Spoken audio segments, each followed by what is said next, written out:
Hi friends, welcome to Teja Telugu. Friends, ఈ video already నేను ప్రీవియస్‌గా ఒక 2, 3 వీడియోస్ సిస్టమ్స్ గురించి, ప్రాసెసర్స్ గురించి చెప్పేటప్పుడు ఆల్రెడీ చెప్పాను. అగైన్ మళ్ళీ ఎందుకు చెప్తున్నా అంటే చాలామంది నాకు దగ్గరున్న వాళ్ళందరూ డౌట్స్ అడుగుతున్నారు. అసలు ఇంటెల్ అవ్వని, ఏఎండీ అవ్వని మనకి ఏదైనా ఒక నంబర్ అంటే మనకి ఒక ప్రొసెసర్‌ని ఇండికేట్ చేయడానికి ఒకవేళ ఇంటెల్ అయితే i9 అని చెప్పేసి 4 డిజిట్ నంబర్ ఉంటది. తర్వాత ఏఎండీ ప్రాసెసర్ అయితే ఒకలా ఉంటది. వీటి మధ్యన డిఫరెన్సెస్ ఏంటి? అసలు ఆ నంబర్స్‌ని దేనికి ఇండికేట్ చేస్తాయి? మనం ఏ విధంగా ఆ నంబర్స్ చూజ్ చేసుకొని కొనాలి? At the same time second హ్యాండిల్‌లోనే ఆ నంబర్స్‌ని ప్రయారిటీగా తీసుకొని మనం ప్రొసెసర్స్ కొనొచ్చా అని చెప్పేసి ఇలా చాలామంది డౌట్స్ అడుగుతూ ఉంటున్నారు. సో, ఎందుకు నేను ఒక సెపరేట్ వీడియో చేయకూడదు దీని మీద? మేబీ అందరికీ అవసరం రావచ్చేమో అని చెప్పేసి ఈ వీడియో చేస్తున్నాను.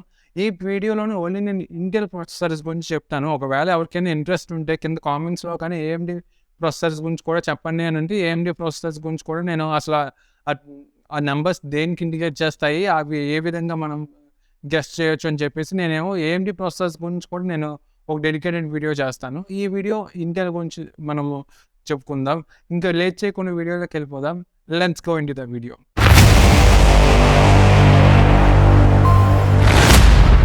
ఫ్రెండ్స్, అసలు ఇంటెల్ ప్రాసెసర్స్‌లోని మనం చాలా చూస్తూ ఉంటాం. i3, i5, i7, i9 అని చెప్పేసి. అసలు ఇవి దేనికి ఇండికేట్ చేస్తాయి? అట్ ద సేమ్ టైమ్ మనం ఈ i9, i5, i7, i3 తర్వాత మనకు కొన్ని అయితే 5 డిజిట్స్ ఉంటాయి. కొన్నైతే 4 డిజిట్స్ ఉంటాయి. కొన్నిటికి 4 డిజిట్స్ గానీ, 5 డిజిట్స్ గానీ తర్వాత సఫిక్స్ కింద కొన్ని లెటర్స్ ఉంటాయి. కే అని చెప్పేసి, వై, యూ, ఎఫ్, టీ అని చెప్పేసి ఇలా డిఫరెంట్ లెటర్స్ ఉంటాయి. ఇవేటి ఇండికేట్ చేస్తాయి?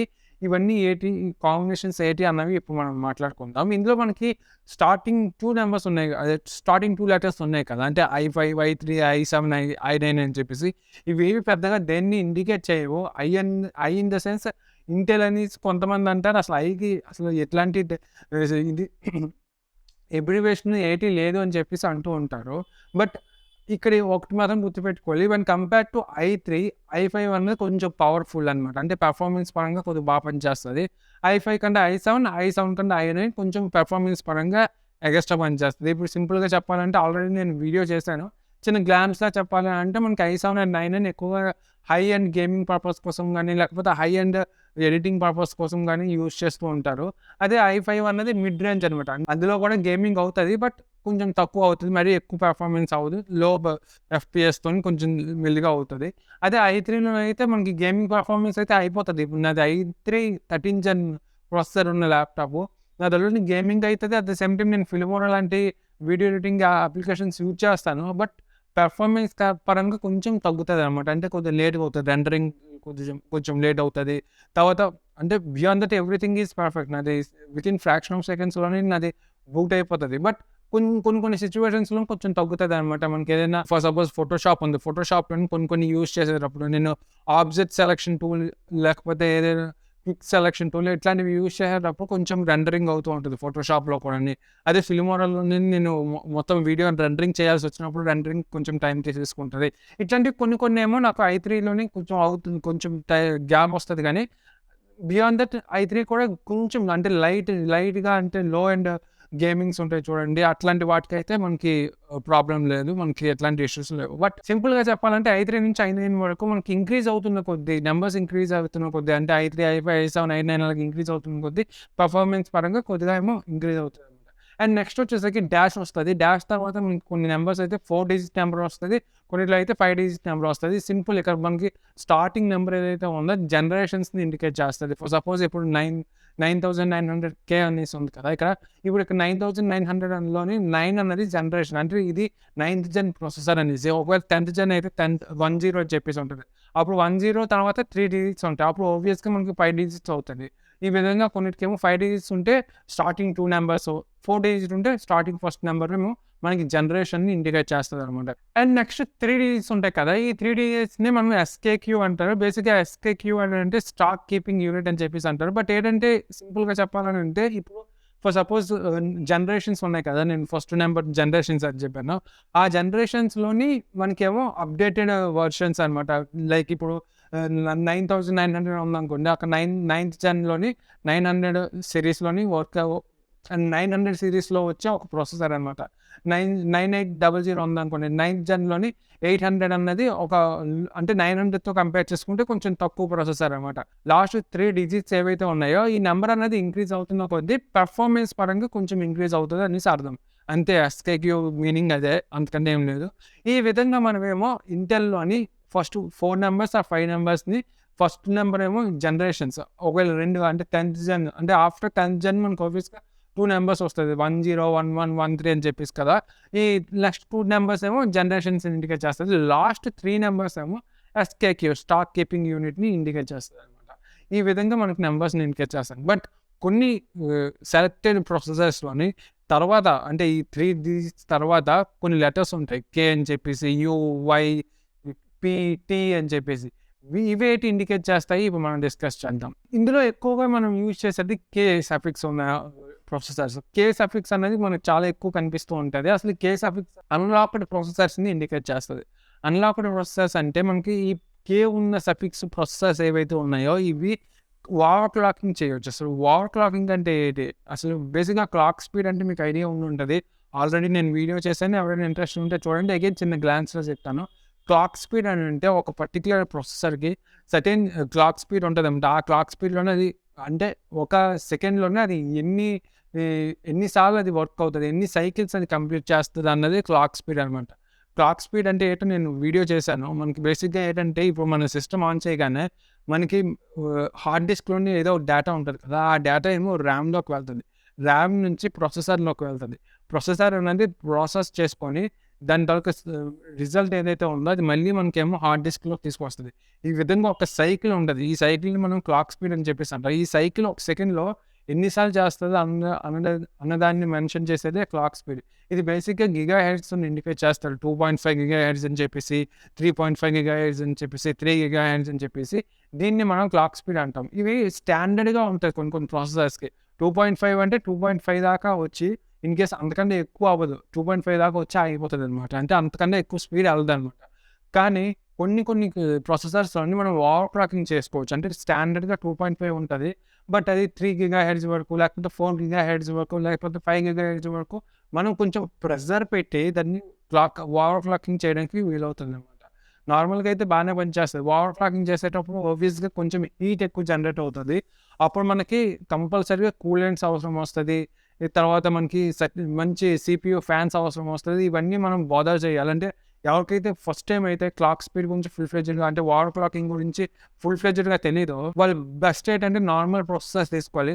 దీని గురించి ఫుల్ ఫ్లెడ్జ్డ్‌గా నేర్చుకున్న తర్వాత ఓవర్ క్లాక్ ప్రాసెసర్ తీసుకోవడం మంచిది. ఎందుకంటే ఓవర్ క్లాకింగ్ ప్రాసెసర్ అనేది చాలా చాలా అంటే ఎవరికైతే నాలెడ్జ్ లేదో చాలా చాలా డేంజర్ అనమాట. దానికి తగ్గట్టు మదర్ బోర్డ్ తీసుకోవాలి. దానికి తగ్గట్టు మనమేమో సాకెట్ తీసుకోవాలి. దానికి తగ్గట్టు మనం కూలింగ్ ఫ్యాన్స్ తీసుకోవాలి. పర్ఫెక్ట్ కూలింగ్ ఉండాలి. ఫుల్ ఫ్లెడ్జ్డ్‌గా వెంటిలేటెడ్ సీపీయూ కేస్ ఉండాలి. ఇలా చాలా వాటిని మనం తీసుకోవాల్సి ఉంటది. మనం ఎప్పుడైతే ఓవర్ క్లాక్డ్ అంటే అన్‌లాక్డ్ ప్రాసెసర్స్ తీసుకుంటామో అప్పుడు ఇవన్నీ బాదర్ చేస్తాయి కాబట్టి మాక్సిమం ఎవరికైతే నాలెడ్జ్ లేదో అది ఎక్కువ తీసుకోకండి. బట్ ఇక్కడేంటంటే మనకి కే గురించి మాట్లాడుతున్నాం కాబట్టి ఇక్కడ మనకి K in the sense unlocked ప్రాసెసర్స్‌ని కేతో ఇండికేట్ చేస్తారనమాట. అండ్ నెక్స్ట్ వచ్చేసరికి టీ సఫిక్స్ ఉన్న ప్రాసెసర్స్. ఇవి ఎక్కడ యూజ్ చేస్తారంటే ఎక్కువగా మనకి కమర్షియల్ పర్పస్ కోసం యూజ్ చేస్తారు. చూడండి రెస్టారెంట్స్‌లో గాని, లేకపోతే హోటల్స్‌లో గాని, లేకపోతే ఏదైనా బిజినెస్ పర్పస్ కోసం మీరు అబ్జర్వ్ చేస్తే ఒక మానిటర్ ఉంటది. ఆ మానిటర్ లోపలే మనకేమో సీపీయూ, మదర్ బోర్డ్ అన్నీ ఉంటాయి. కొన్నిటికైతే బయట ఉంటది. బట్ వెనకాల బాక్స్ లాగా ఉంటది. ఇట్లాంటి వాటికేమో టీ సఫిక్స్ ఉన్న ప్రాసెసర్స్‌ని ఎక్కువ యూజ్ చేస్తారు. రీజన్ ఏంటంటే టీ సఫిక్స్ ఉన్న ప్రాసెసర్ చాలా లో పవర్‌ని కన్జ్యూమ్ చేసుకుంటుంది. ఈవెన్ 4.5 వాట్స్ కన్నా తక్కువ ఉన్న పవర్‌ని కన్జ్యూమ్ చేసుకుంటుంది ఆ ప్రాసెసర్. సో, అట్లాంటి వాటికేమో ఈ టీ సఫిక్స్ ఉన్న ప్రాసెసర్‌ని యూజ్ చేస్తారనమాట. ఇవి ఎక్కువ బిజినెస్ పర్పస్ కోసం యూజ్ అవుతది. ఎవరైతే గేమింగ్ ఆర్ ఎల్స్ ఈవెన్ ఇంట్లో నార్మల్ పర్పస్ కోసం కూడా అది యూజ్ అవ్వదు. ఓన్లీ ఏదో థర్డ్ పార్టీ అప్లికేషన్ యూజ్ చేయడానికి మాత్రమే దాన్ని యూజ్ చేస్తూ ఉంటారు. నెక్స్ట్ యూ సఫిక్స్ ఉన్న ప్రాసెసర్స్ ఎక్కడ యూజ్ చేస్తారు? యూ సఫిక్స్ ఉన్న ప్రాసెసర్స్ ఎక్కువగా యూ సఫిక్స్ ఉన్న ప్రాసెసర్స్ మీనింగ్ ఏంటంటే అల్ట్రా లో పవర్. ఇవి చాలా తక్కువ పవర్‌ని కన్జ్యూమ్ చేసుకుంటది. ఇది ఎక్కువగా మొబైల్స్‌లోనే ఎక్కువగా యూజ్ చేస్తూ ఉంటారు ఈ ప్రాసెసర్స్. ఇవి మొబైల్స్‌తో పాటు కొన్ని కొన్ని చిన్న చిన్న కంప్యూటర్స్‌లో కూడా యూజ్ చేస్తూ ఉంటారు. బట్ ఎక్కువగా ఈ మధ్యన అయితే ఇది ఎక్కువగా యూజ్ చేయట్లేదు.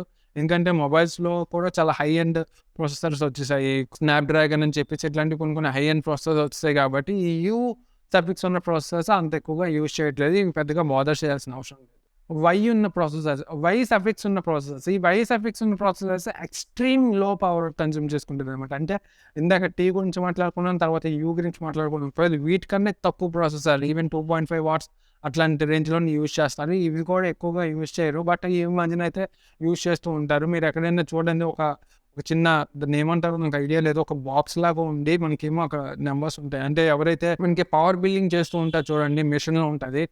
అట్లాంటి మిషన్స్లోనే మనకేమో ఈ చాలా లో అండ్ ప్రాసెసర్స్ ఎక్కువ యూజ్ చేస్తూ ఉంటారు. బియాండ్ దట్ ఇది ఎక్కువగా యూజ్ చేయరు. దీని గురించి మనం ఎక్కువగా మాట్లాడాల్సిన అవసరం లేదు. అండ్ నెక్స్ట్ వచ్చేసరికి హెచ్ సఫిక్స్ ఉన్న ప్రాసెసర్స్. ఇవి హై ఎండ్ ప్రాసెసర్స్ అనమాట. హై అంటే కొంచెం హై పెర్ఫార్మెన్స్ ఇస్తూ ఉంటాయి. ఇవి అన్నిటితో కంపేర్ చేసుకుంటే కొద్దిగా హై పెర్ఫార్మెన్స్ ఇచ్చే ప్రాసెసర్స్ని హెచ్తో ఇండికేట్ చేస్తారు. అండ్ హెచ్తో పాటు మనకి హెచ్క్యూ అని చెప్పేసి కూడా ఉంటుంది. It doesn't mean that high quality అనేసి అర్థం కాదు.